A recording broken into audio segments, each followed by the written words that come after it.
right now, Jim. Hey, man, it's great to see you. First, how was the game yesterday for the Juno Cup? The game yesterday was predictable. We fielded a very strong squad. So we had really good players. Everybody did well, and then we lost by 1 goal. And I was talking to one of the players today, and they were telling me what a procedure it was to make sure that we scored enough so they would say we shot the puck at your leg so you'd get the puck from us. So that was just formatted that exactly the score was what they wanted. Goodness, man, it sounded like a blast. I'm sorry I wasn't there, man. After getting off the train, I was just too damn tired. I ended up staying in my room, but still made it here. I'm old. Come on, I'm older. No, you're cool and you're classic. I'm just plain old. But you're here at the TD Green Room here in Ottawa, Juno Awards 2017, Canada's 150th birthday. This is supposed to be the biggest blast ever, man. You're here, you're part of the Junos, you've been a Juno winner, man. When you think about your career and knowing what you've done musically for the Canadian fabric, what does that mean to you? Well, it means a lot when we reflect on it. I mean, that's not something you reflect on all the time because you make music, you meet other musicians, you try to accommodate or collaborate or whatever you want to do.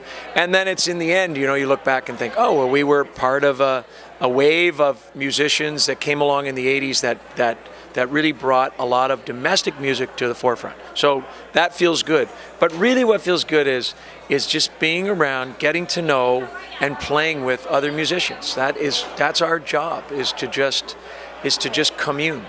I remember like you, Bryan Adams, so many great artists back in the 80s. When you think back in the 70s, when you think of the Guess Who,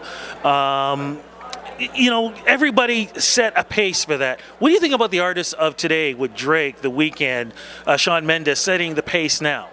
Well, I think you mentioned 2 very interesting eras. So if you mentioned the 70s and the Guess Who, et cetera, they were never going to be launched out of Canada. They were going to have to go to LA, go to New York, sign record deals. Hopefully something happened there.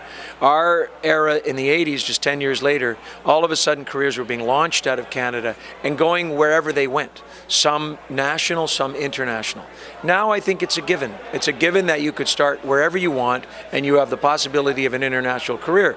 I think that's a great advancement, and I think that was the result of a lot of great music that happened in the 70s and 80s. I think it's a fantastic thing. I hope that people now are aware of who paved the way. I think so. Look, I'm going to let you go, but I got to ask you too, Blue Rodeo, what's going on tour-wise, music-wise, and yourself, man, because you put out solo albums too.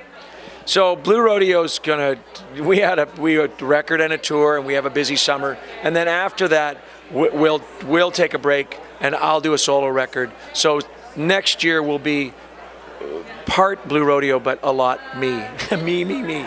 So, and I think it's wise. We are an older band, and we now need to spread things out a little bit. I don't want to kill anybody on the road, right? Love it. Thanks, my friend. Thanks a lot, Rudy. Always nice talking to you.